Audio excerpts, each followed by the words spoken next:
పెద్ద cinema story తెలుసా? నాకు తెలుసు. ఏంటి ఇలా ఈ స్టోరీతో నువ్వు ఈ సినిమా తీస్తున్నావు? మళ్ళీ ఆ చిక్రీలు గిక్రీలు అని పెట్టి red flower flower flower flower చక్క ఫ్లవర్ రెడ్ ఫ్లవర్. మీ అవతార్ మూవీ రివ్యూ అదిరింది బాబా.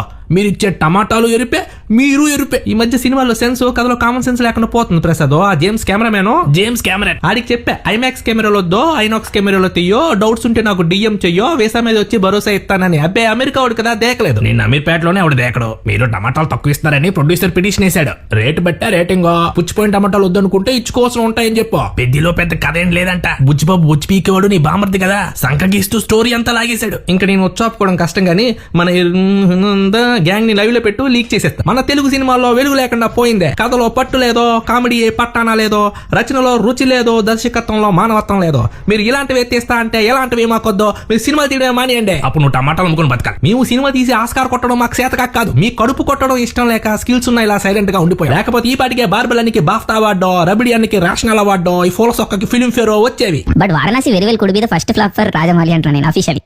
ఆస్ట్రాలజరా రివ్యూవర్ మల్టీ రేఖలు చూసి రిజల్ట్ చెప్పేటట్టు రిలీజ్ కాకముందే రివ్యూ ఇచ్చేస్తున్నారుగా. నాకు అన్నగా తెలిసిపోతే అంతే. ఓ వారణాసి హిట్ అవుతా ఫ్లాప్ అవుతుంది. Rajamouli first flop. హిట్ అయితే ఏమవుతుందో తెలుసా? Sorry I can't guess. నీ కట్టే కాశీలో కాలుద్ది.